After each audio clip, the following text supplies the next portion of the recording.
Bueno, continuando con los mitos de Rey Arturo, estamos con el libro de La Maga Morgana y la Falsa Ginebra. Y vamos a iniciar el capítulo 3, que se llama El juicio de las dos reinas.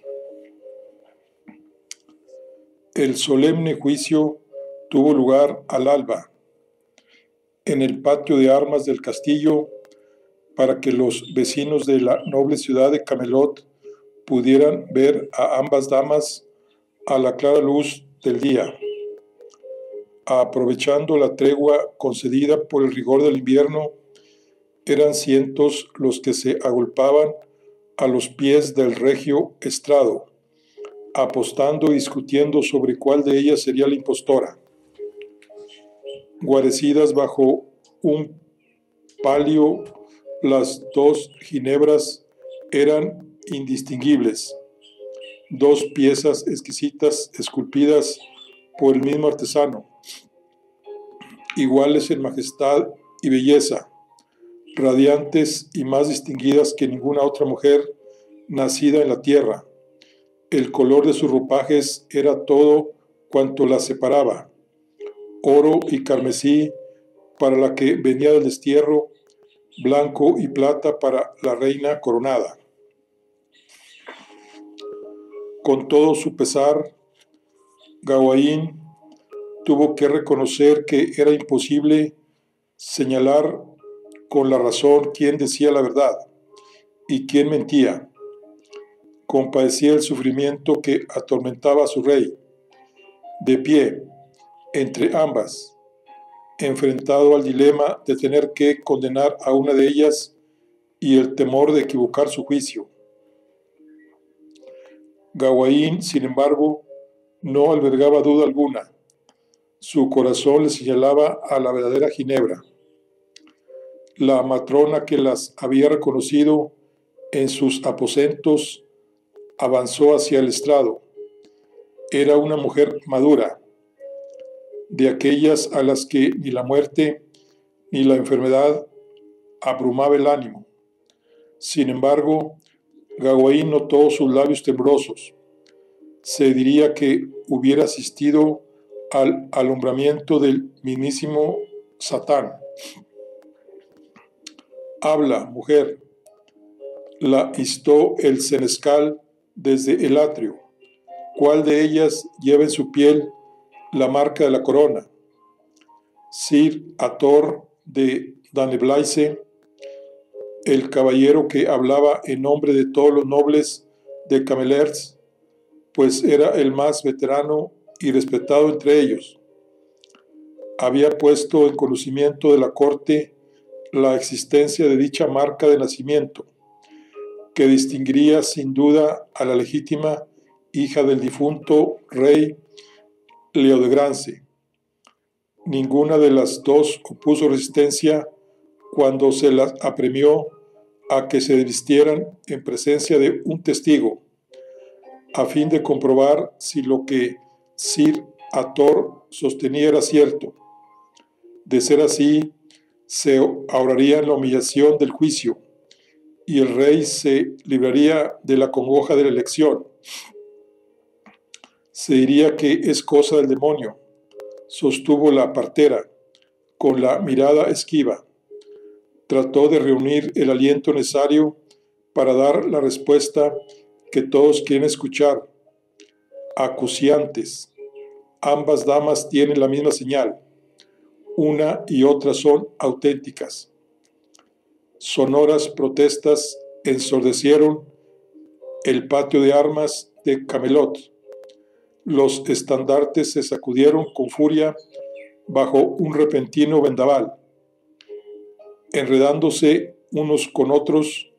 Bajo ellos, los nobles de Cameler y los de Logres intercambiaban terribles amenazas, se injuriaban y repetían acusaciones de falsedad o deslealtad. Aquello afectó todavía más a Arturo, cuyas tribulaciones marcaban su rostro, ojeroso y pálido bajo la joven barba. Su cabeza se inclinó hacia adelante, padeciendo el excesivo peso de la corona. Aquel era un desafío digno de Salomón, reconoció Gawain, y su tío y monarca trataba de estar a la altura de las circunstancias.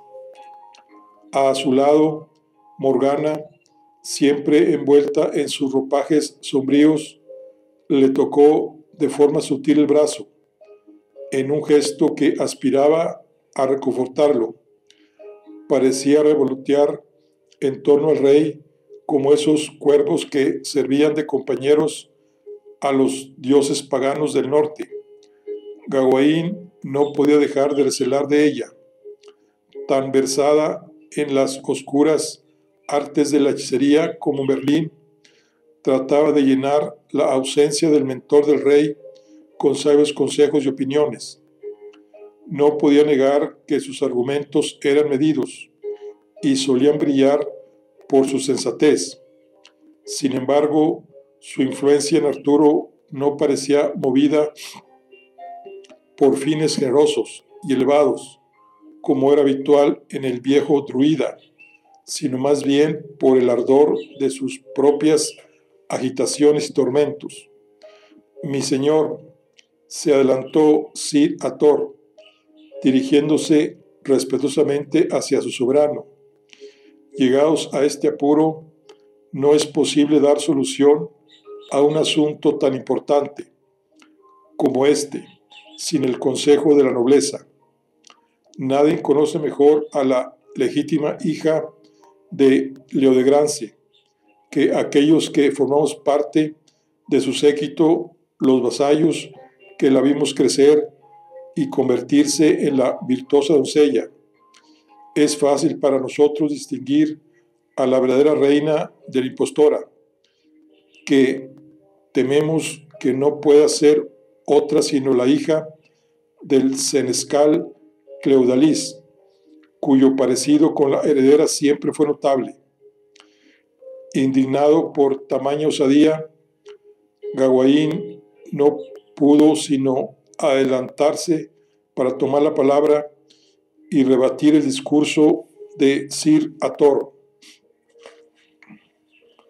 Si me lo permitís, mi señor, se disculpó ante el rey, nunca ha habido el más mínimo rumor al respecto, ni en esta tierra ni en otra, de que mi señora no fuera la legítima reina. No parece razonable que un engaño de semejante envergadura, oculto durante tanto tiempo, sea resuelto con la facilidad que aquí se sugiere. Con pesadumbre Arturo asintió.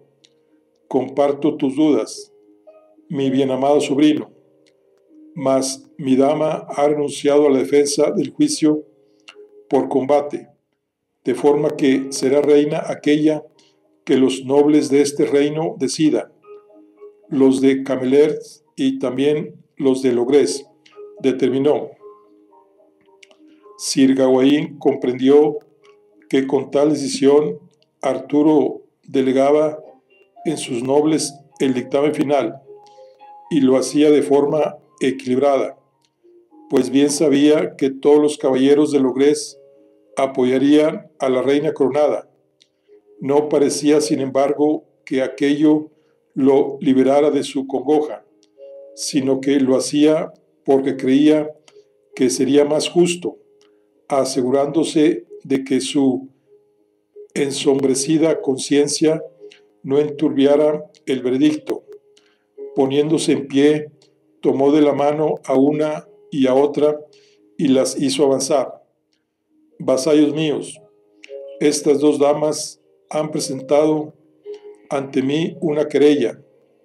La que fue desterrada asegura que es la hija de Leodegrance y de su esposa, la reina Brengais, la misma doncella con la que intercambié votos de compromiso en Carojáis. Por su parte, la dama que desposé ante la presencia de todos los nobles de Inglaterra y ante Dios afirma lo mismo. Caballeros de Logres y de Camelers, quiero que me juréis en el nombre de nuestro Señor que haréis reina a la que debe ser y que no habrá falsedad en vuestro testimonio. Para que nada influyera en los juramentos, ambas damas fueron conducidas de regreso a sus aposentos. Aguardarían la sentencia convenientemente custodiadas. Gawain sentía arder la sangre en sus venas, incapaz de presenciar que su reina era tratada como una prisionera, incluso antes de ser juzgada. Poco le faltó para abordar a su rey y faltarle respeto, poniendo en duda su cordura. Sin embargo, algo todavía más inquietante contuvo su arrebato.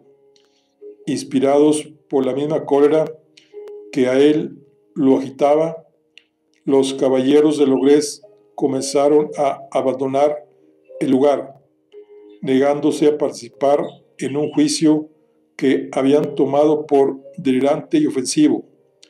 Todos ellos se hallaban exaltados por un ánimo tan violento que cegaba su buen juicio.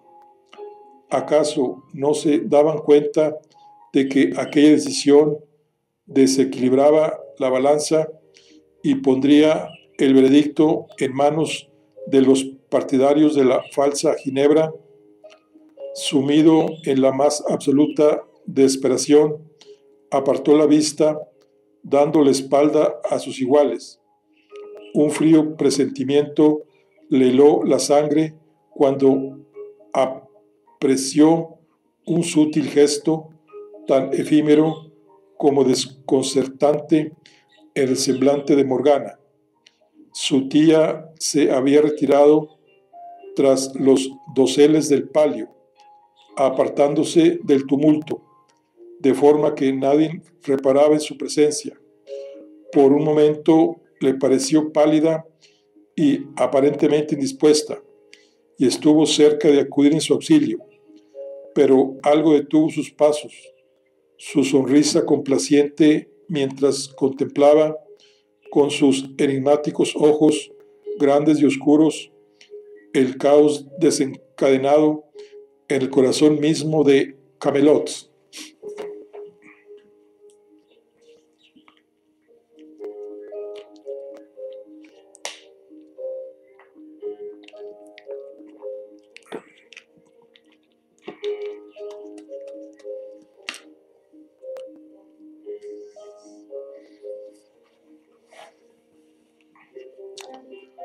Por primera vez, desde que había tenido lugar aquella fatalidad, a Ginebra le asaltó la pavorosa corazonada de que quizá la mentira acabaría por triunfar y que Dios contemplaría indolente como ella, la verdadera reina, era condenada.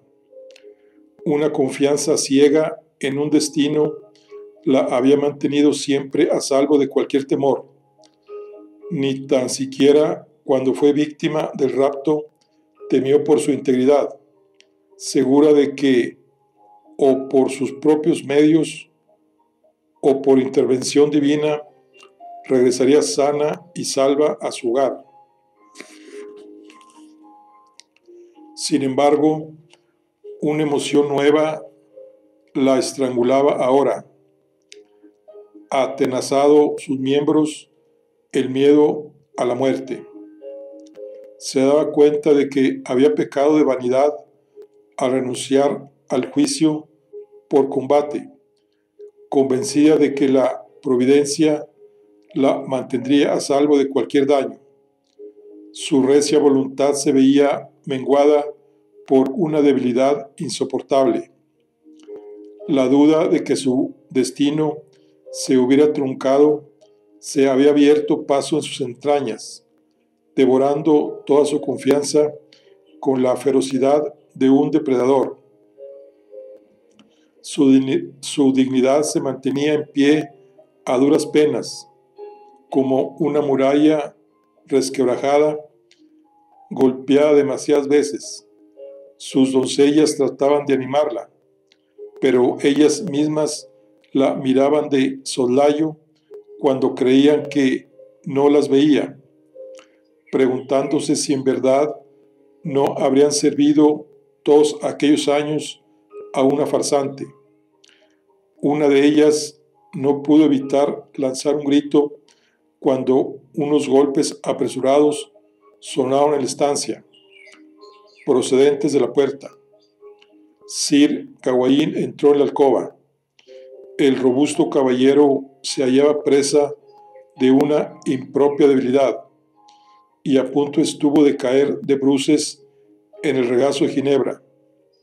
Ninguna guerra, por dura que fuera, parecía resultarle más dolorosa que dar la noticia que tan ansiosamente esperaba. Ginebra inspiró hondo, presintiendo que la muerte misma acababa de cruzar el umbral de sus aposentos.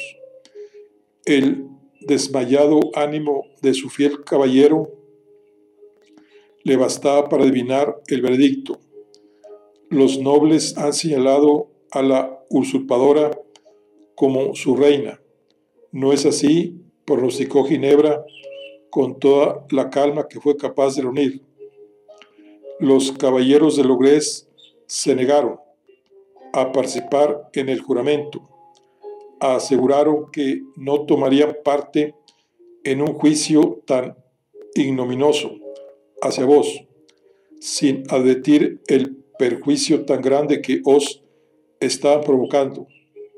El juramento de los señores de Cameleers se ha hecho valer sobre todo y se os ha culpado de la más grave deslealtad jamás cometida.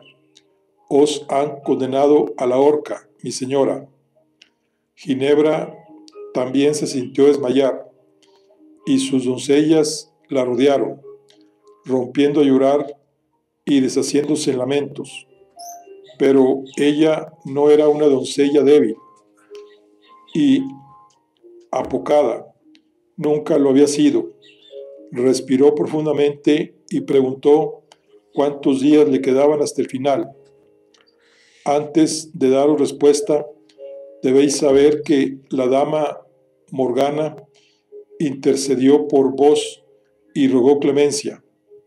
Se apresuró a explicar el caballero.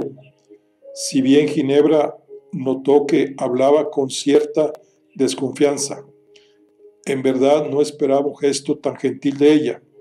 Sin embargo, recordó a su hermano cuánto amor había recibido de vos todos estos años y cuánto afecto él os había regalado, de modo que el rey, sintiéndose incapaz de llevaros a la muerte, consintió en aliviar la pena. Ginebra inspiró hondo, buscando la fuerza que le faltaba. No soportaba la intrusión de Morgana, ni siquiera para salvarle la vida. No dudaba de que sus intenciones eran aviesas. Sabía demasiado bien que nunca inspiraría en su hermana política nada, sino odio y rencor. Y de cualquier forma, Ginebra no deseaba ser compadecida por nadie. El rey os ha perdonado la vida, le aseguró Gawain con exangüe alivio. Sin embargo, no quedáis libre de condena. Tendréis que abandonar Camelot y no podréis regresar ni viva ni muerta, pues se os niega sepulcro tanto en el reino de Logres como en vuestra tierra natal, Cameleer.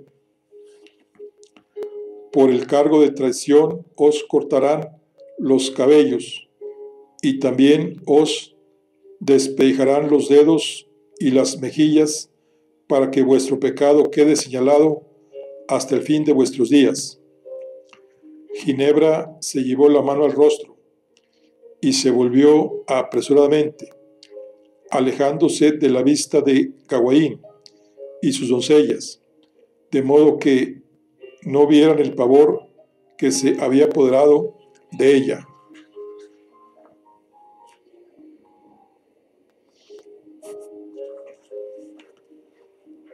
El duque Sir Galahad de las islas lejanas y Surluce os ha ofrecido alojamiento en sus tierras, donde podréis cumplir el exilio, añadió el caballero, tratando de reconfortarla. Jura que en sus dominios seguiréis siendo la reina que sois ahora. Aquello no la consoló en lo más mínimo. Su miedo era un caballo que galopaba desbocado y con esfuerzo trató de refrenarlo y reponerse para buscar una escapatoria. Su desasosiego se convirtió en ira cuando sus pensamientos la condujeron a Morgana. Ella había tramado todo aquel enredo. No le cabía la menor duda. Lo sentía en lo más profundo del alma. Al igual que siempre había sospechado que de alguna forma tomó parte en la conjura que su medio hermano Geniebre y sus deudos fraguaron en víspera de su boda con Arturo. No tenía forma de probarlo. Tampoco podía elevar una acusación directa contra la hermana del rey, cuando había sido la única en defenderla públicamente. Aquello solo reafirmaría a los que ya la veían como una pérfida mentirosa. La bruja había tejido toda la trama con tremenda astucia e indudablemente había empleado sus artes negras para atar su conjura con fuerza, apresándola sin remedio. Nunca hasta entonces se había sentido tan desesperada. Se veía caminando al borde de un precipicio, pero al volver la vista a su fiel Sir Gawain, al notar su amargura, recordó que no estaba sola. Todavía contaba con la inquebrantable lealtad de sus caballeros. Con voz templada, mandó salir a todas las doncellas de su aposento, pero retuvo a Gawain a su lado, y no se sintió mejor hasta que se hubo quedado a solas con él, sabedora de que era un proceder tan inusual como indecoroso. ¿Por qué no ha acudido vuestro tío a darme estas noticias?, le preguntó con franqueza, apelando a la confianza que existía entre ellos, sin disimular ya su desvelo. El caballero titubeó. Todavía seguía siendo fiel a su rey. Llevaba en la sangre la lealtad y la nobleza, pero también había jurado servir a su reina con devoción sincera. Aquella distensión estaba poniendo a prueba sus más firmes principios. El rey se encuentra abrumado y confundido. Por ello ha delegado en mí el pesar de daros estas nuevas.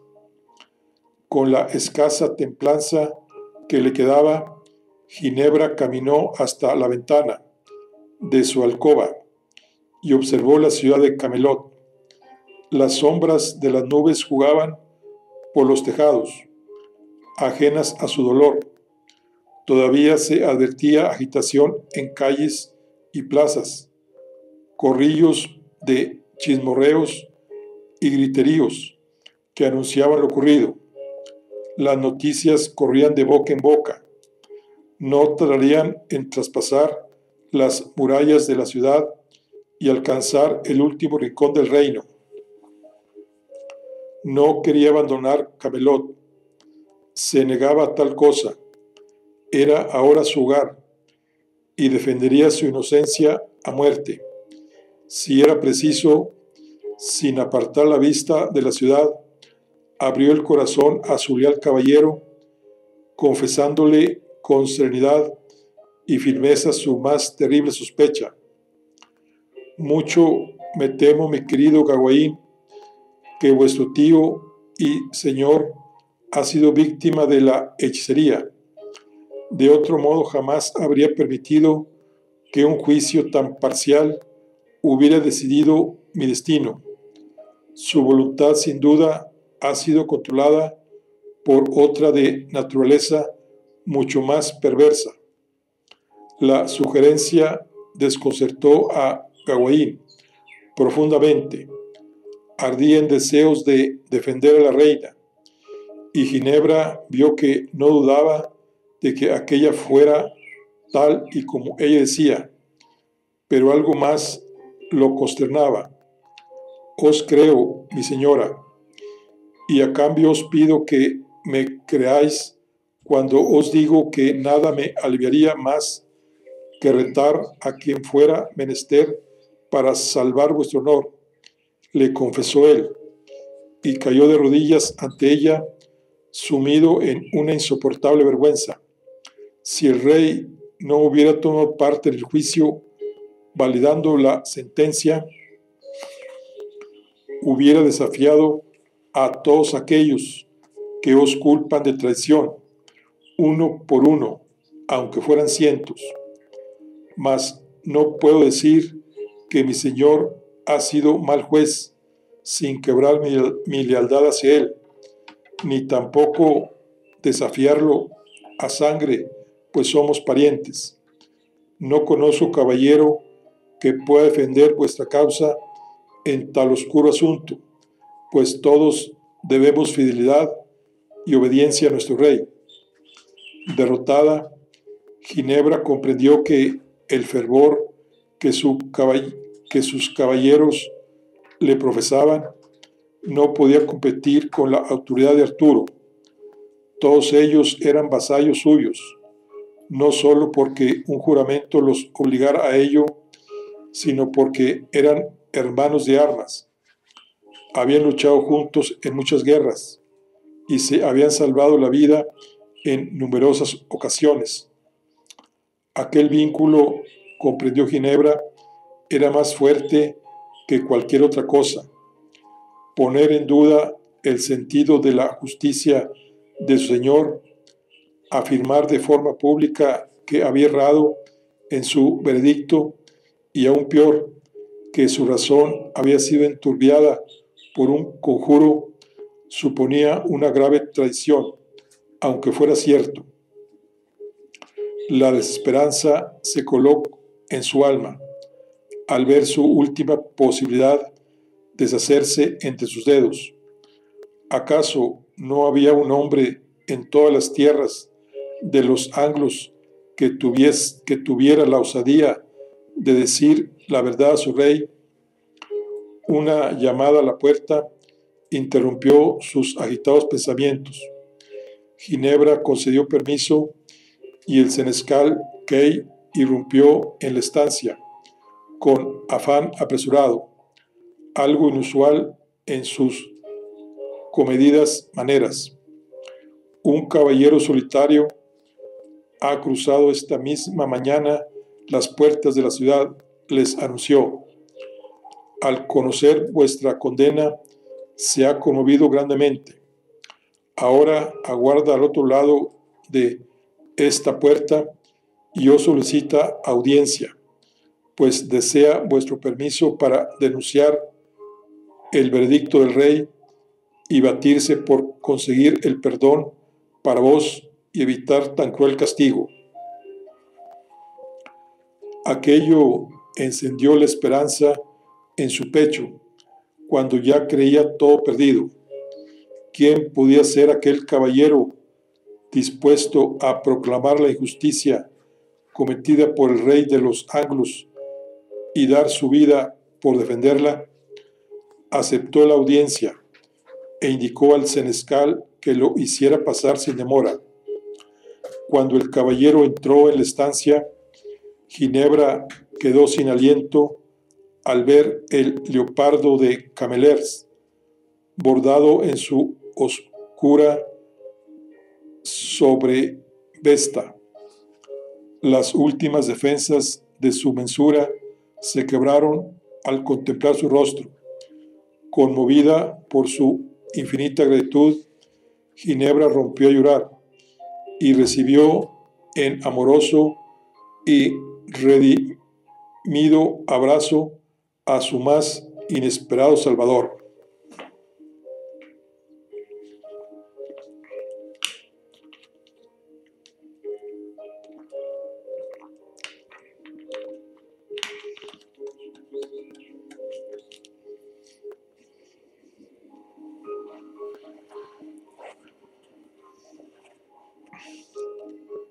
En cuanto todos los sirvientes hubieron abandonado la estancia, Geniebre vertió vino en una hermosa jarra y se la ofreció a Sir Bertolai, celebrando su victoria en la privacidad de sus aposentos.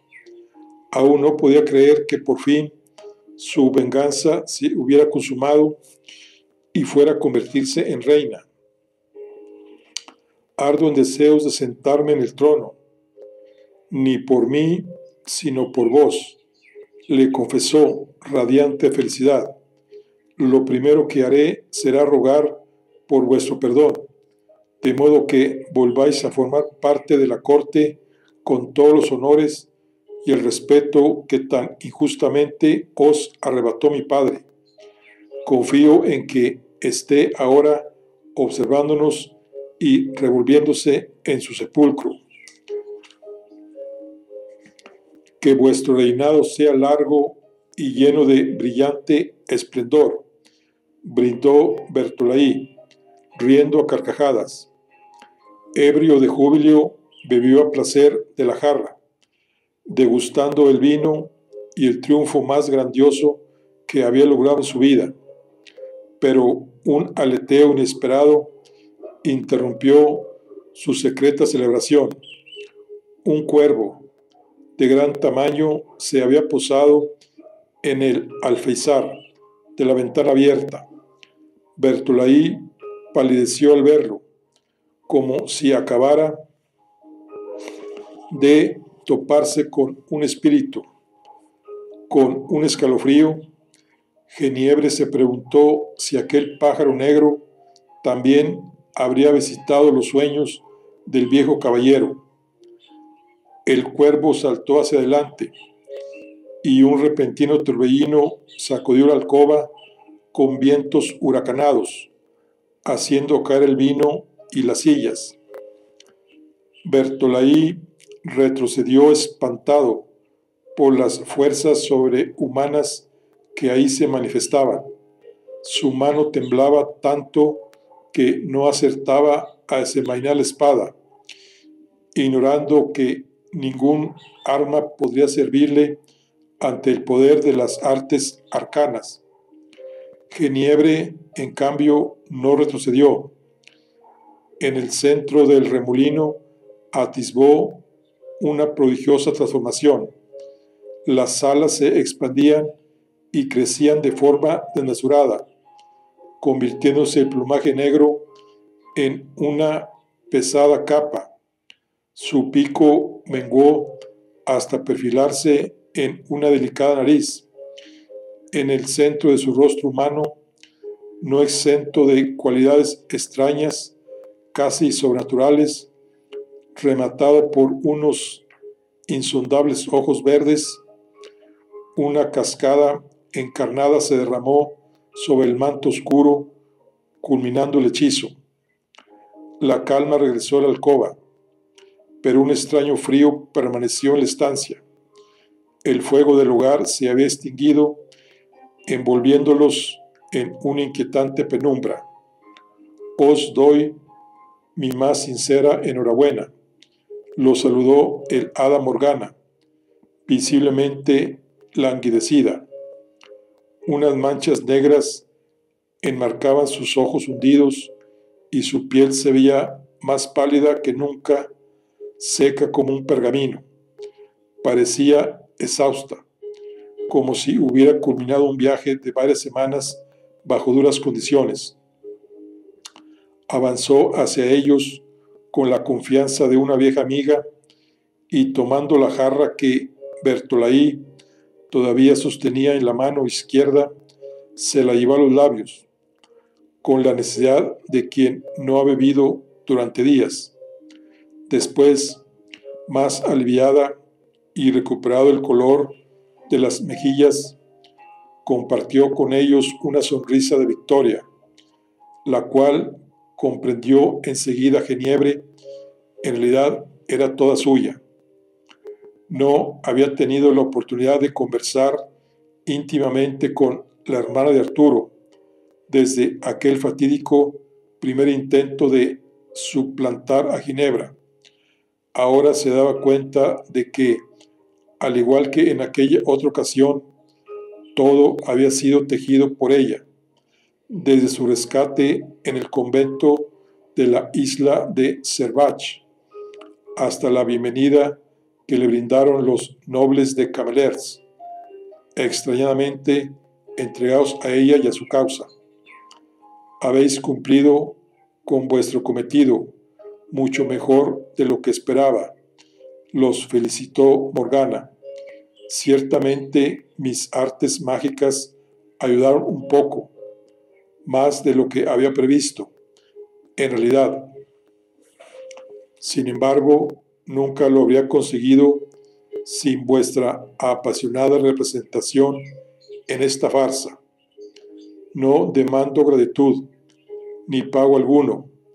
Me sentiré plenamente satisfecha cuando vea a Ginebra cruzar las murallas de Camelot, apartada para siempre de mi hermano y de este reino. En verdad no deseaba su muerte. Un castigo en vida me agrada más y me parece más apropiado. Sin duda compartís conmigo esta dicha, querida Geneviève. Quizá a partir de ahora sería mejor que os llamara hermana. Superada la sorpresa inicial, Geneviève contempló a Morgana con otros ojos, dándose cuenta de que era mucho lo que le debía y que nunca podría corresponder tan alto presente. No solo la había ayudado a ver cumplida su ansiada venganza, sino que además le había entregado la corona de un gran reino. Sin duda, su madre descansaría en paz en ese día, al ver a su hija, fruto de una dignidad mancillada, convertida en reina de todos los anglos. Su honor había sido enmendado. Me parece más que adecuado, aceptó con júbilo y la tomó de ambas manos, correspondiendo a su gesto. Y aunque no lo solicitéis, no puedo sino daros las gracias, hermana. Al estrecharse las manos, Geneviève sintió que el odio por Ginebra las había unido con un lazo más estrecho y mucho más poderoso que cualquier desposorio. Luego Morgana se volvió hacia Sir Bertolaí y observó su terror, que no había superado al verla tomar forma a partir del cuervo. Su mano curtida en batalla todavía se sacudía, incapaz de tomar su acero. Sin duda era un combatiente nato, un guerrero indomable, pero ante la presencia de fuerzas que superaban lo natural, no era más que un chiquillo. Geneviève había visto con anterioridad cómo Morgana cambiaba de aspecto, y si bien sus encantamientos todavía le producían escalofríos, ya nada en ellos la amedrentaba. Ahora podéis marcharos y dejarnos a solas, ordenó Morgana a Sir Bertolaí, con visible impaciencia. Se diría que, cumplido su deber, el caballero había pasado a ser un molesto intruso para ella. El viejo Bertolaí no dudó, reunió la poca dignidad que le quedaba, retrocedió hasta la puerta y abandonó la alcoba como si la salvación de su alma dependiera de ello. ¿Es mucho el afecto que le guardáis a ese hombre?, le preguntó Morgana, sin tratar de disimular el desagrado que Sir Bertolai la inspiraba.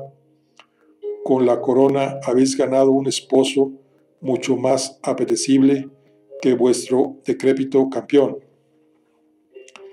Con la excitación del triunfo, Genevieve no había reparado en que ser reina también implicaba que a partir de ahora compartiría las noches con el rey Arturo.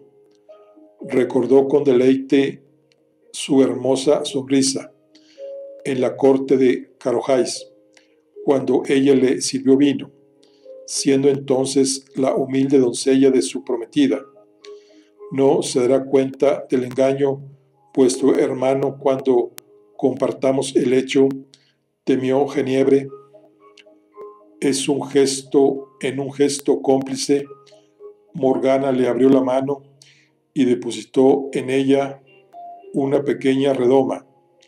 Era de cristal y contenía lo que parecía un jugo de frutos rojos, o tal vez de alguna clase de bayas silvestres, solo que resplandecía de forma extraña, tornándose púrpura por momentos. Verterlo en su vino cuando estéis a solas, y toda sospecha quedará borrada para siempre. No solo creerá con la razón que sois la verdadera Ginebra, sino que así lo sentirá también su corazón, pues os amará más de lo que nunca la ha amado a ella. ¿Estás dispuesta a ese pequeño sacrificio? Genevieve no fue consciente de que su dicha afloraba a sus labios en forma de sonrisa. Guardó la redoma con cuidado, custodiándola como un tesoro. Me esforzaré por sobrellevarlo.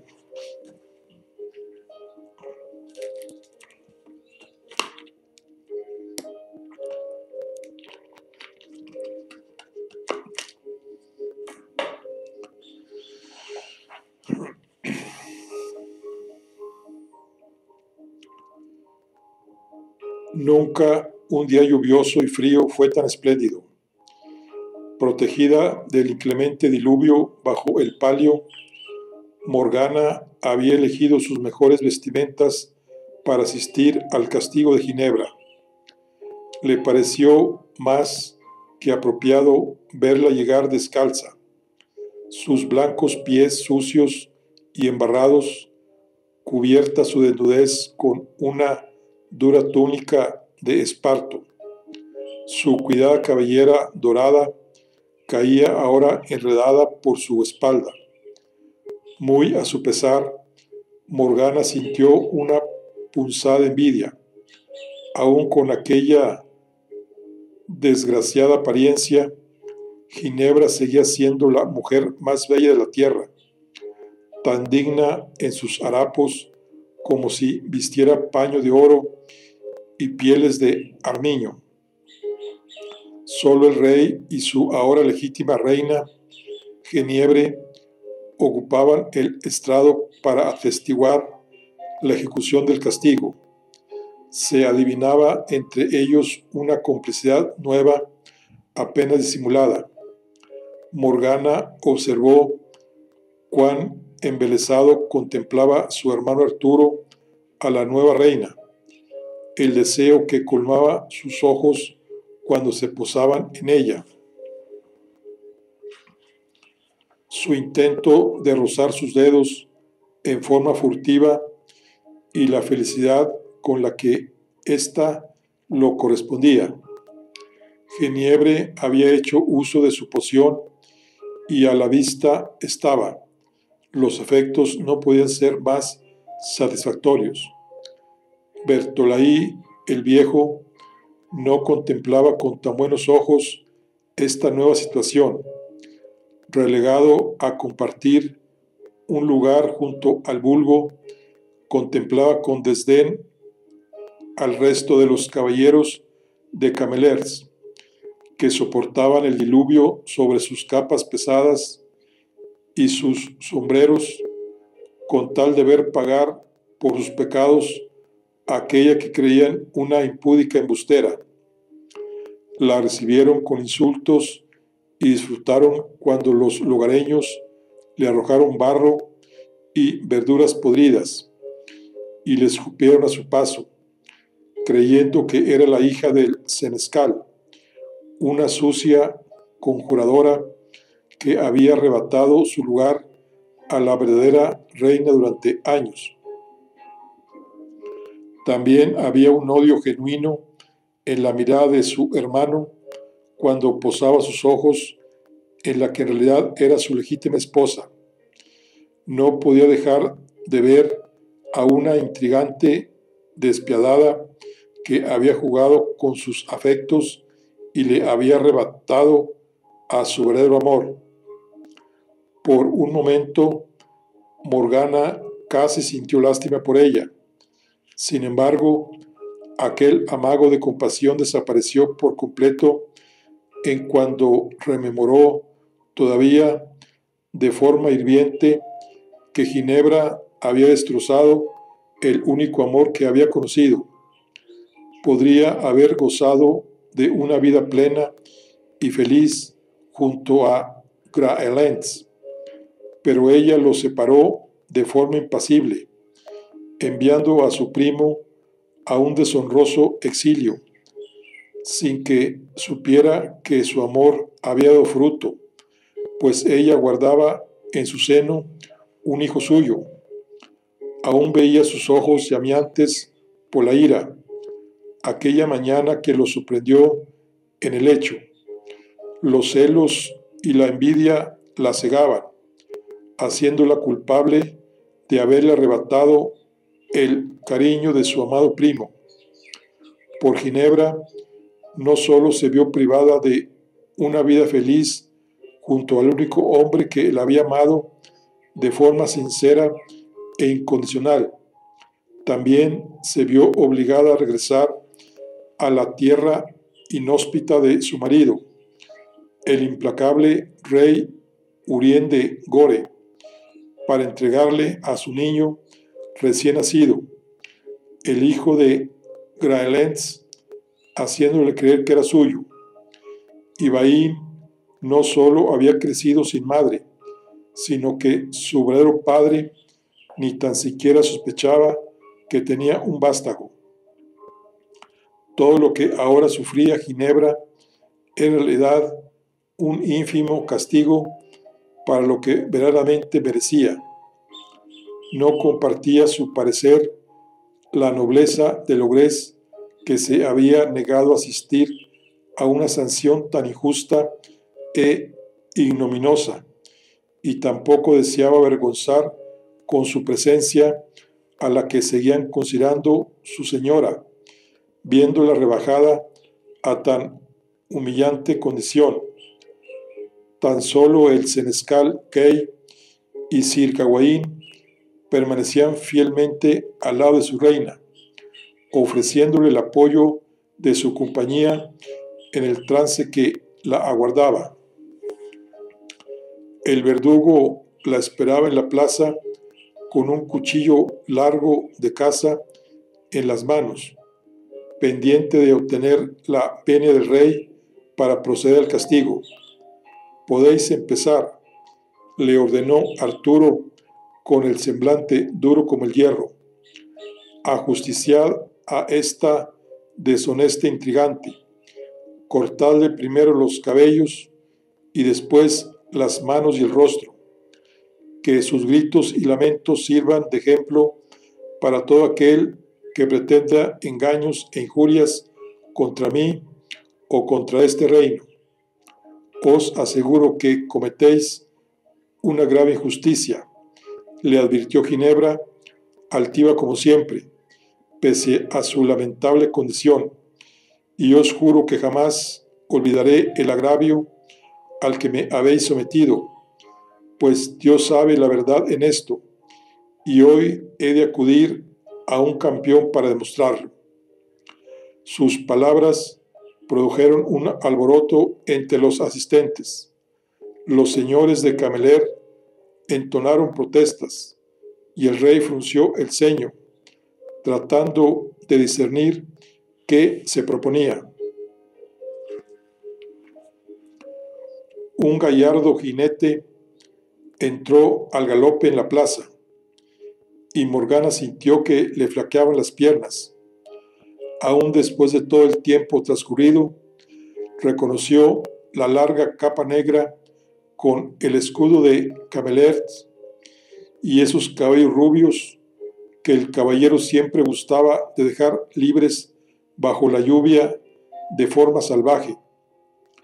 Os creía en el destierro, Sir Gralens, dijo Arturo al verlo, e intercambió una mirada incómoda con su hermana, preguntándole sin palabras si estaba al tanto de aquella irrupción. La llegada del primo de Ginebra había sido inesperada para todos, excepto quizá para la prisionera.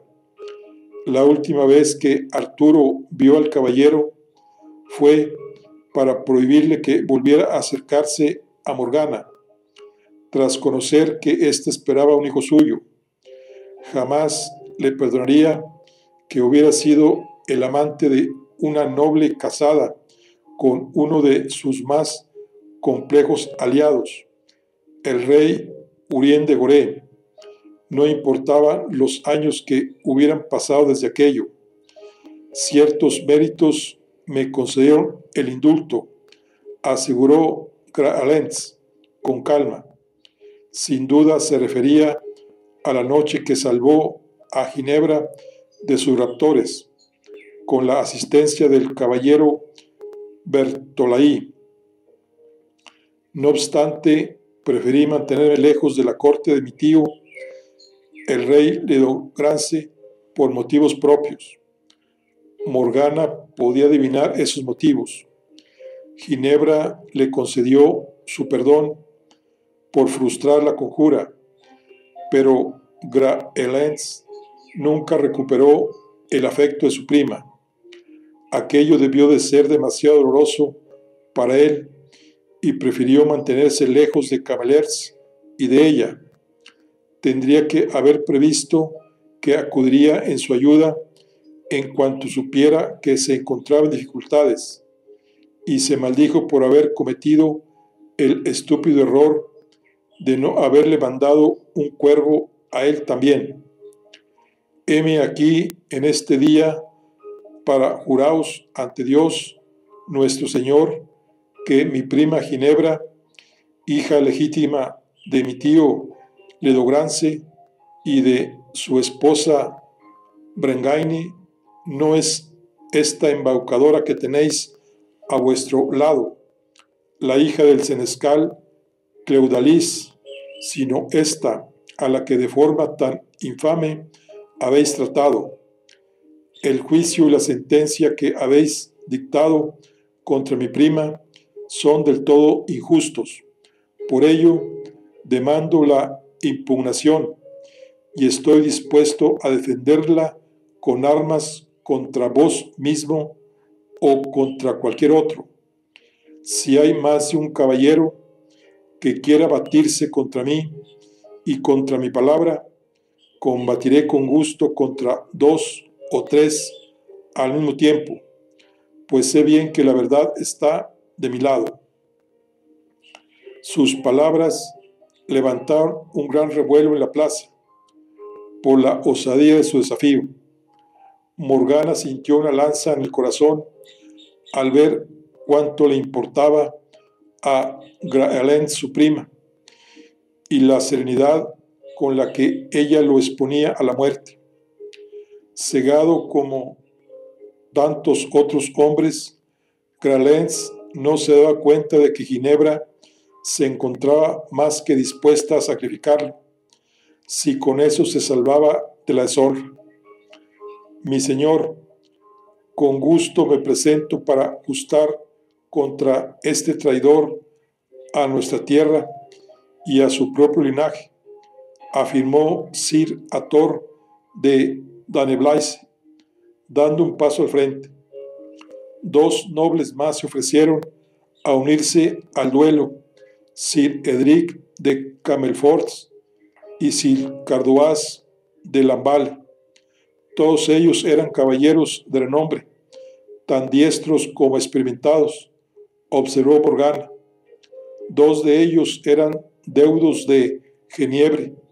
Los recordaba bien, pues se encontraban entre los conjuradores de la primera tentativa de suplantar a Ginebra. Ahora que veían a su pariente en el trono, no querían perder todo lo que habían logrado, no solo la venganza consumada, sino los privilegios que obtendrían de tenerla como reina, de modo que estaban dispuestos a defender su puesto a muerte. Por otro lado, la idea de ser tres combatientes contra uno los hacía sentirse más seguros de su victoria. Hermano mío, intervino Morgana con el corazón en un puño, lo que aquí se pretende no está en las costumbres ni en las leyes que un solo caballero combata contra tres. Aún más, los caballeros de Cameler demuestran poca vergüenza en pedirlo, pues no parece que sean suficientemente buenos para luchar por separado. Arturo también se daba cuenta de que un desafío tan desequilibrado no era justo ni las leyes lo permitían, pero se sentía tan agraviado por la acusación de Gralens que permaneció en silencio con los labios apretados. Las leyes lo permiten si es por propia voluntad del que desafía, aseguró Gralens, contestando a su réplica, y yo deseo hacerlo para que la razón de mi señora sea reconocida en mayor grado. Por un momento Morgana se encontró con sus ojos y una punzada en el pecho le descubrió que todavía le importaba, pese al despecho, los años y la distancia. Y también le pareció que él no se había olvidado de ella y que aún quedaban rescoldos de lo que una vez fue un gran fuego. Os habéis empeñado en un asunto grave al impugnar mi sentencia, Sir Gralens, dispuso Arturo con el rostro lívido. Nunca encontré caballero que se atreviera a tanto, pero si ese es vuestro deseo, con gusto os lo concedo.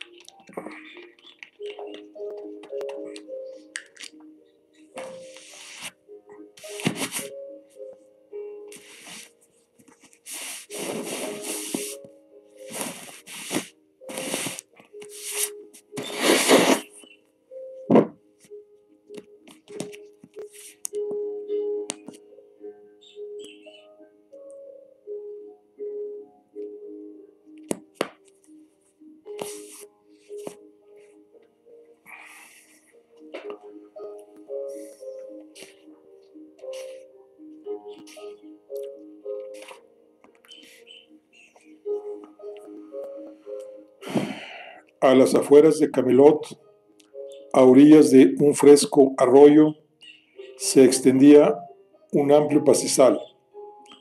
Ahí solía pasear el ganado en invierno y en verano acogía los torneos. De forma prematura, las reses fueron conducidas a otros pastos para levantar en el prado las lisas y los palenques. Ahí, bajo una atemperada lluvia de febrero, se iba a cumplir uno de los más grandes desafíos jamás entablado, el duelo de Gralens contra los tres caballeros de Camelers. Se hicieron todos los preparativos con premura, y los cuatro caballeros que participarían en la justa se armaron lo mejor que pudieron. Gralens era el favorito de las gentes sencillas de Camelot. Su arrojo los había conquistado. Asistido por Sir Gawain, pues no tenía escuderos, se vistió con su negra armadura, ya bregada en muchas batallas. El sobrino del rey le ató con sus propias manos las correas y le ajustó la coraza. Cuando estuvo armado, Gawain le ciñó a la cintura su espada, rogándole que la llevara por amor a la reina Ginebra, ya que él no podía luchar por ella. Gralet lo aceptó honrado. En un instante previo al comienzo del desafío, aprovechando que Gralet se encontraba solo, Morgana se acercó a su lado.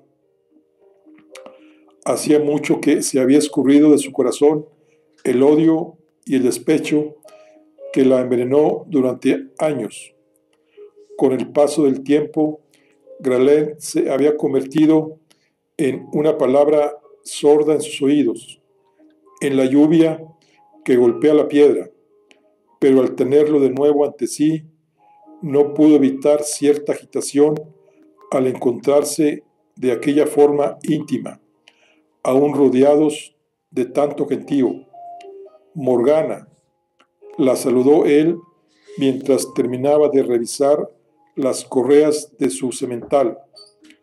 A pesar de los años transcurridos, Gralet seguía siendo apuesto. Tenía la belleza de la estirpe de Leodegrance, y el tiempo lo había favorecido, otorgándole una madurez serena. Tampoco su fortaleza parecía haber menguado. Sus brazos seguían siendo tan firmes y vigorosos como recordaba. Vengo a rogarte que desistas de esta loca imprudencia, lo advirtió, con toda la calma que pudo reunir. Por el amor que un día me diste, te pido que abandones este duelo. Gralet la observó largamente, considerando sus verdaderas intenciones, y se conmovió al percibir que realmente lo hacía por evitar el dolor de las heridas o la muerte. Ruegas en vano, Morgana, pues estoy decidido, contestó con firmeza, pero también agradecido por su gesto. No dejaré de combatir hasta que esté muerto, o hasta que hayan sido vencidos esos 3 de Camelot, y ojalá esos caballeros sean los mejores de la tierra, para engrandecer todavía más mi victoria.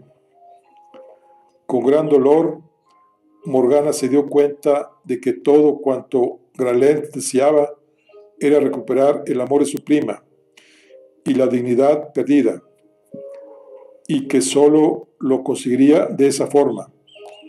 Un leve hechizo bastaría para hacerle cambiar de opinión, mas por el afecto que todavía le guardaba, renunció a torcer su voluntad, por más necia que ésta le pareciera. Cuelga entonces esto de tu escudo. Cuelga entonces esto de tu cuello, en honor a los viejos tiempos, pues te protegerá en la lucha.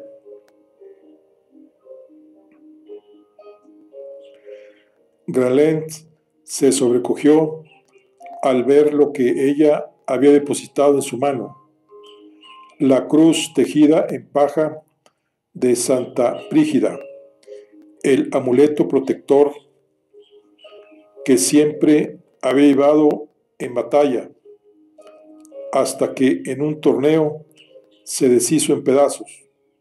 En aquella ocasión, Morgana le salvó la vida, y Gralet no lo había olvidado.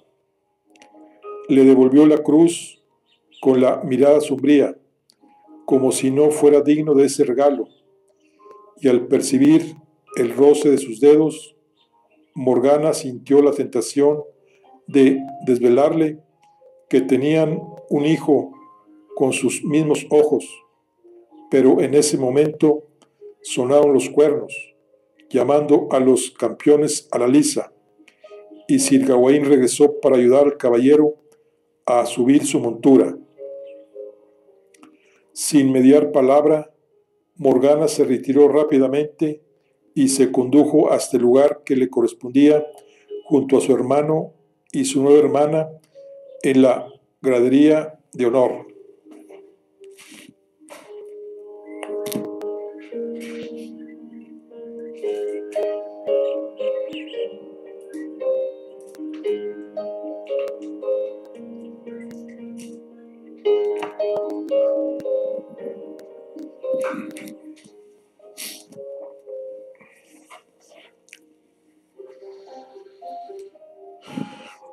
Sir Edric de Camelford fue el primero en picar espuelas y cargar contra el caballero de la armadura negra, y también fue el primero en morir. La lanza de Gralens lo golpeó con tal violencia que quebró los refuerzos de su escudo y le atravesó las mallas de la cota, penetrándole el cuerpo hasta que la punta asomó por su espalda. Cuando cayó al suelo, en mitad del prado, ya estaba muerto, y así lo atestiguaron los jueces. El cuerno sonó con fuerza atronadora. Las exclamaciones de horror se mezclaron con vítores y alabanzas, pero Graelans, ajeno a ello, inspiró aliviado. Le costaba respirar con el yelmo, pero a través de la estrecha mirilla de la víscera vio que su prima sonreía, aliviada desde las gradas, y aquello le insufló las fuerzas que necesitaba, pues le dolía el brazo derecho, resentido por la fuerza del impacto. Su lanza había quedado intacta y no sin dificultad logró sacarla del cuerpo del caballero caído, justo a tiempo para enristrarla y cargar a galope contra el siguiente jinete, que cabalgaba como una bestia campo a través. Era Sir Ator de Daneblaise. Gralens lo conocía muy bien. No en vano habían luchado del mismo bando en muchas batallas, hombro con hombro, escudo con escudo. Era un veterano luchador. No se dejaría abatir tan fácilmente como su deudo. No le agradaba tener que matarlo, pero estaba dispuesto a hacerlo, y sabía que era mutuo.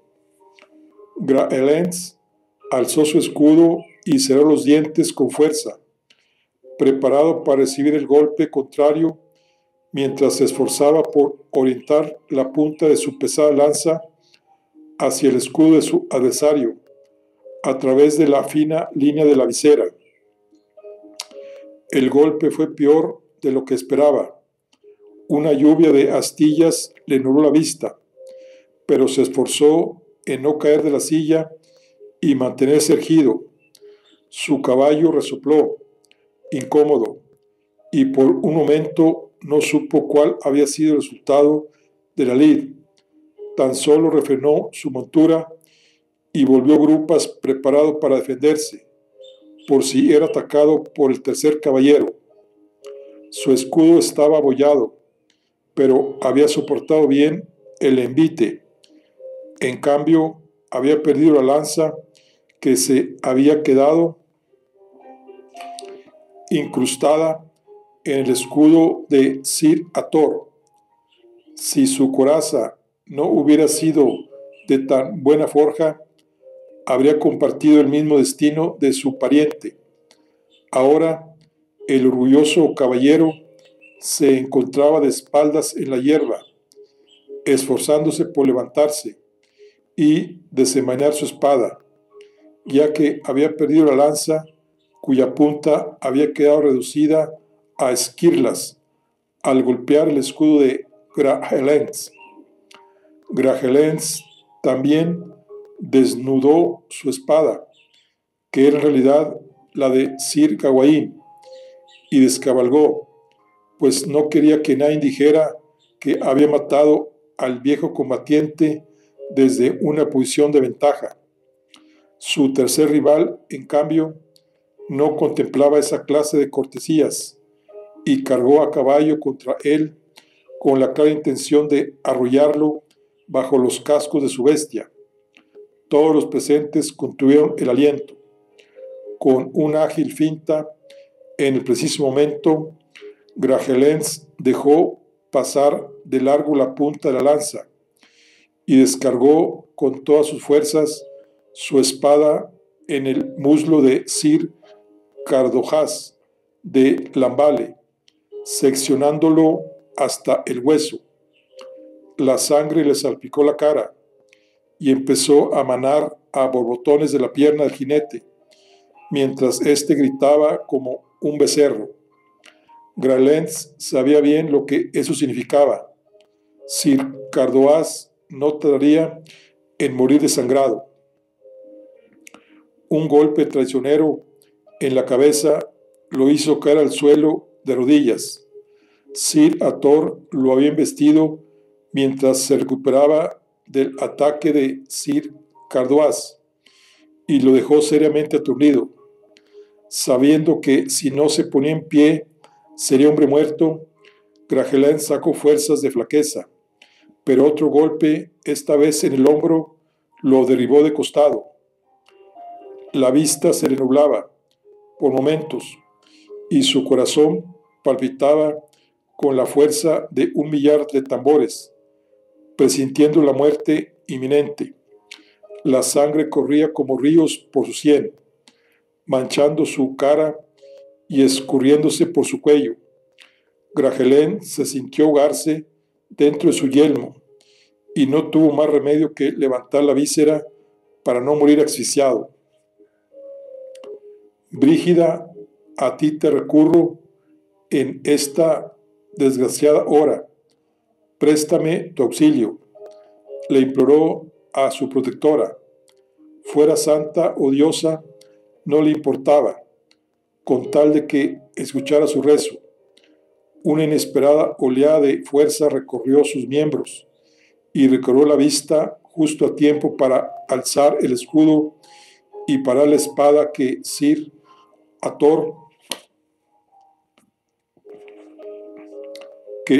Ator descargaba sobre él.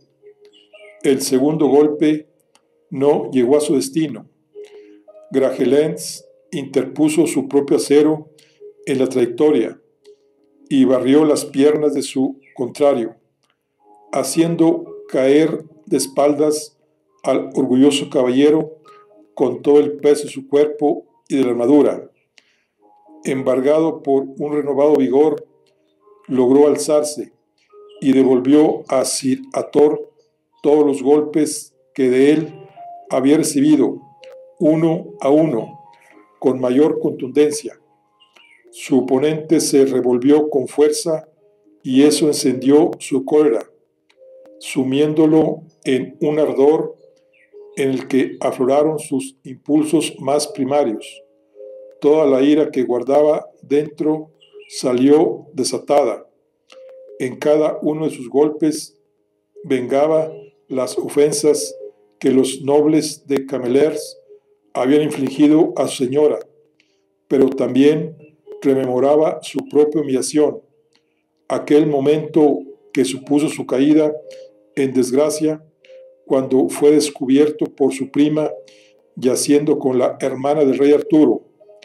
Era tal su trance que no percibió que empezaba a saltar los trozos de la víscera de Sir Ator. Le hundió el yelmo, seccionó las correas de su coraza y las anillas de la cota comenzaron a volar por los aires y esparcirse por la hierba. Piedad, os lo ruego, imploró el caballero viéndose morir. Grajelens, sin embargo, no atendía razones.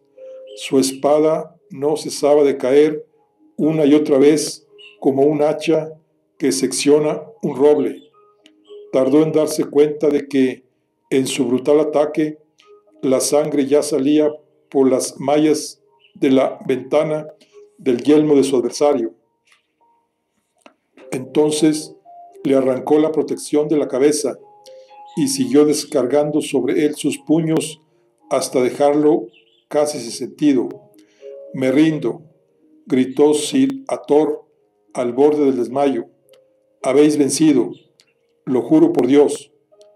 Exhausto, dolorido y todavía conmocionado, Gralén se detuvo y se despojó de su propio yelmo, enjuagando su sudor y necesitado de ver con sus propios ojos, ya que la sangre le enturbiaba la vista. Buscó a Sir Cardoas de Lambale y lo halló tendido en la orilla del río, medio cuerpo dentro del arroyo. Terminada la lucha, Grajelén se sintió embargado por una gran debilidad y se dio cuenta de que había perdido mucha sangre en aquel combate. El campo de batalla estaba sumido en un silencio sepulcral. No había vítores ni palmas que celebraban su victoria. El cuerno sonó de nuevo, confirmando su triunfo. Finalmente, el público se atrevió a aplaudir, todavía conmocionado por el terrible final que había torcido una justa tan heroica.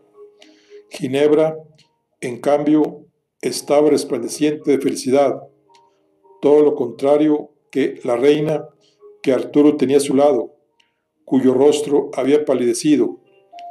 Sus ojos no se apartaban de los 3 caballeros de Cameliers que la habían defendido a muerte, y del resto de los nobles tan desconcertados y confusos como si acabaran de despertar de un sueño. Un rumor ensordecedor envolvió la campiña y el cuerno sonó de nuevo, llamando al silencio. El rey alzó la mano para que todos escucharan lo que tenía que decir. Sir Gralens ha ganado el desafío y lo ha hecho con una sospechosa demostración de fuerza y coraje. Cabe preguntarse si no habrá recurrido a medios deshonestos y antinaturales para lograrlo, declaró con una severidad nunca antes vista en él. Se ha alzado victorioso en este juicio por combate, pero yo digo que no tiene la verdad de su lado, ni a Dios tampoco. El corazón me dice con seguridad que la que tengo a mi lado es mi verdadera esposa, no aquella que está allá abajo, con la que enlacé mi mano ante Dios, sino con la que aún he de casarme cuando el Alto Padre de Roma tenga a bien conceder la nulidad de mi primer matrimonio por falso y mal intencionado. Graelens exhaló lo poco que le quedaba de aliento, incapaz de creer que un soberano de tan alto trono recurriera a esas artimañas para negar un juicio tan evidente. Sus propios vasallos, los caballeros de la mesa redonda, habían quedado atónitos y se miraban los unos a los otros, tan aturdidos que no acertaban a pronunciar palabra. Nadie lo decía, pero todos compartían un mismo pensamiento. La falsa Ginebra debía de haber hechizado a su rey con alguna clase de sortilegio. Solo así se explicaba que hubiera hecho algo que ningún rey sobre la tierra se hubiera atrevido a hacer: refutar un juicio por combate. Aquello que Arturo había dicho no solo iba contra la ley, también era una herejía contra la voluntad de Dios. Ignorando la conmoción de los suyos, Arturo continuó su discurso. Por la victoria de Sir Gralens, dispenso a Geniebre, hija del senescal Cleudalis, de recibir castigo alguno sobre su carne, mas su perfidia no puede quedar sin castigo. Por ello mantengo la pena del destierro. Puede acogerse al ofrecimiento del conde Sir Galahad y quedarse en sus islas para siempre. Una oleada de protestas se alzó en la plaza. Arropado por los gritos que clamaban la injusticia, Grajelet limpió y guardó sus armas. Acudió al lado de su prima y, desprendiéndose de sus guanteletes ensangrentados, le ofreció gentilmente su mano para acompañarla a montar en su propio semental. Antes de marcharme, hay algo que debo decir, intervino la verdadera Ginebra, con la voz de mando que había hecho de ella una solemne soberana. Mi señor, sabed que habéis dejado un matrimonio legítimo para abordar otro pecaminoso y que habéis cometido una importante deslealtad ante todos vuestros hombres al no devolverme el lugar que me pertenece, ahora que el juicio ha quedado inclinado a mi favor. Que Dios se apiade de vuestra alma y de vuestro reino. Cuando Ginebra abandonó los campos de Camelot, no lo hizo sola. Grajelén conducía su montura de la brida, y junto a ellos cabalgaba el duque Galahad de las islas lejanas, y muchos de los caballeros fieles Arturo, que habían roto su lealtad en pro de su reina y la escoltaban con honor camino de su destierro. Al verla marchar, Arturo quedó sumido en la más honda rabia y comentó con su hermana con voz queda: ¿qué razón tenías? Y cuán necio fui yo al no escuchar tus sabias palabras, cuando me advertiste de que si mis caballeros tuvieran que elegir entre la reina o yo, la seguirían a ella. Morgana, en cambio, no se sentía penada por ver partir al despechado séquito, convencido de que en ese instante comenzaba un nuevo y espléndido tiempo. Bueno, aquí concluimos la charla del día de hoy. Estamos con el libro de La maga Morgana y la falsa Ginebra. Nos vemos en la siguiente. Hasta luego.